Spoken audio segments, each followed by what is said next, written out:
Bonsoir à tous, bienvenue dans ce dernier Un jour, un psaume pour cette semaine. On a passé un temps formidable. Alors, la semaine dernière, on était un peu, et le début de la semaine, sur des psaumes qui nous parlaient du méchant, qui nous parlaient du pourquoi le malheur. Puis là, on est en train de basculer sur les merveilles de Dieu, découvrir Dieu. Vous savez que connaître Dieu, c'est bon. Connaître Dieu, c'est merveilleux. Alors vous allez me dire, non mais Marc, ça paraît un peu irréel. Oui, c'est merveilleux. C'est un petit peu, je comparerais ça comme de dire, être amoureux, c'est merveilleux. Il y a des gens, vous croisez sur la terre, des gens qui sont blasés, qui ont eu peut-être des dizaines et des dizaines d'histoires d'amour, et vous leur dites, ah c'est merveilleux. Ils vont dire, ah oui, non mais ça c'est les débuts. Ils vont voir les jeunes, ils vont dire, ah non mais tu verras après ça. Eh ben non, moi je dis, quand on est amoureux, c'est merveilleux et ça dure. C'est merveilleux d'être amoureux. J'espère que vous êtes toujours amoureux si vous êtes en couple de la personne avec qui vous êtes. L'amour grandit. Eh bien, avec Dieu, c'est une histoire d'amour.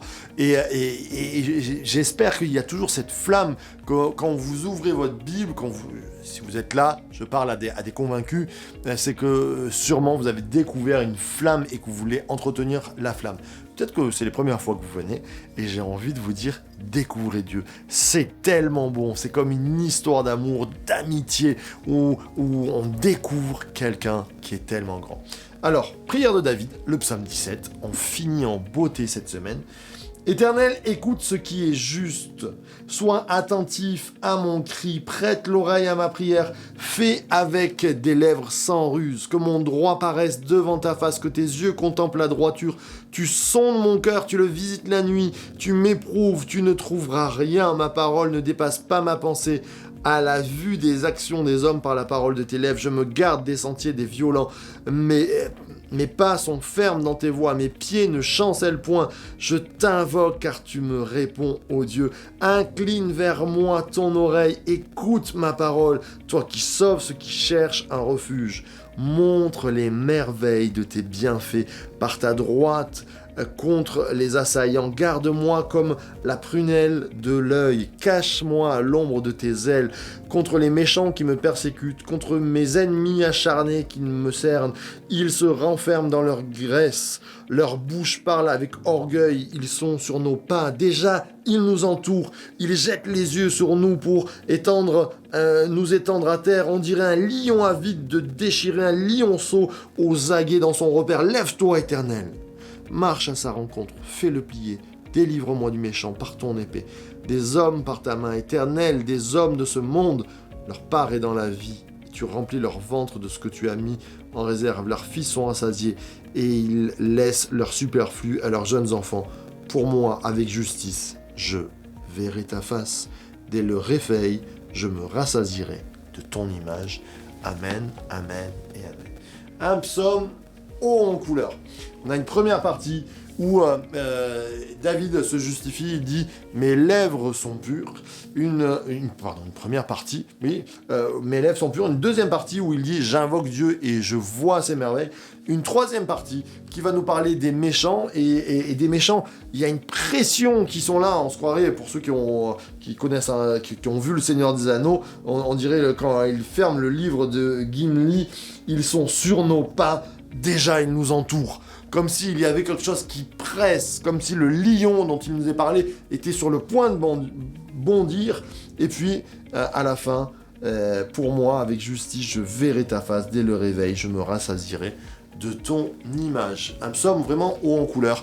Qu'est-ce qu'on retiendra pour notre fin de semaine ? Eh bien, premièrement, que David, ce n'est pas une opinion haute de lui-même qu'il a, mais je crois qu'il se met devant Dieu tous les jours et il dit « Mes lèvres sont restées pures ». Et je crois que ce qui nous tient, c'est d'être devant Dieu, sur le chemin de la justice. Vous voulez être juste, vous voulez être heureux, vous voulez être dans la paix, vous voulez ne pas être condamné, j'allais dire, par votre conscience. Restez devant Dieu. Dieu est celui qui gardera vos sentiers. Et puis, à partir du verset 6, ça se transforme. Je t'invoque car tu me réponds. Dieu est un Dieu qui répond. mais demandez à Dieu, il répond encore aujourd'hui. Peut-être vous n'êtes pas assidu à lire la Bible, à venir à l'église, vous êtes un peu cas, mais j'ai envie de vous dire, mais cherchez Dieu. Dieu est un Dieu qui répond. Et puis pour les plus anciens dans la foi, cherchons Dieu. Dieu répond encore, il n'a point changé, comme dirait notre ami Enzo. Montre les merveilles de tes bienfaits. David est en train de dire, quand je suis dans ta présence, je vois des merveilles, je vis des merveilles. J'espère que vous vivez des merveilles dans la foi. Moi, ça m'encourage. Ces deux psaumes-là, psaume 16, psaume 17, quand vous les lisez, vous avez envie de passer une nuit en prière avec Dieu. Et d'ailleurs, il dit, tu me réveilles la nuit. Il arrive souvent, quelquefois, que je me réveille la nuit. Il est bon, mais si vous n'avez plus envie de dormir, mais allez prier. Allez lire la parole de Dieu, et puis que si le sommeil vous revient, vous retournez. Au lieu de tourner, de regarder tous les cadrans, l'heure, peut-être que c'est le Saint-Esprit qui vous appelle à venir prier dans cette nuit de silence, dans ce temps de silence, peut-être intercéder pour un frère, peut-être rencontrer la présence de Dieu. Allez-y. En tout temps, peut-être en pleine journée, vous avez une pause, eh bien prenez un temps pour louer le Seigneur, pour le bénir. Par ta droiture, garde-moi comme la prunelle de l'œil. Waouh! Vous savez que vous êtes la prunelle des yeux de Dieu? Quand on dit tu es la prunelle, ça veut dire c'est le plus précieux. Eh bien, nous sommes précieux aux yeux de Dieu. Et je terminerai avec cette phrase. Pour moi, avec justice, je verrai ta face. Dès le réveil, je me rassasierai de ton image. C'est la soirée. Et j'espère que cette nuit va vous porter conseil, que Dieu va vous parler dans cette nuit, que vous allez vous réveiller avec l'envie, encore demain matin, de louer Dieu, de prendre un temps dans sa présence. Et là, on peut commencer cette soirée, ce week-end, en disant « Seigneur, je veux plus de toi. Je veux plus de toi, je veux plus de ta présence. Quoi qu'il arrive, je chercherai ta face. Dimanche, qu'on puisse aller ou qu'on ne puisse pas aller à l'église, Seigneur, je prendrai un temps, peut-être avec ma famille ou devant une célébration sur Internet, je prendrai un temps pour te louer. Je veux prendre plus de temps avec toi. Tu es bon. Que un jour un psaume nous pousse à grandir avec Dieu. On va prier et louer ensemble.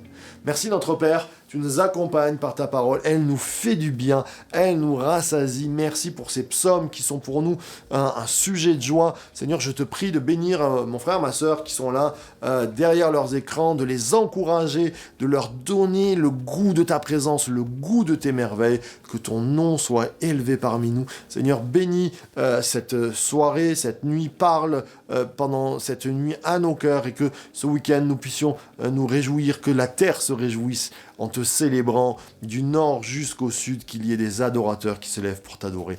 En ton nom Jésus, Amen, Amen et Amen.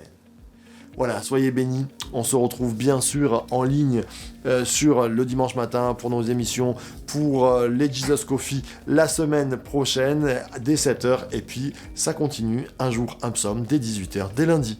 Soyez bénis.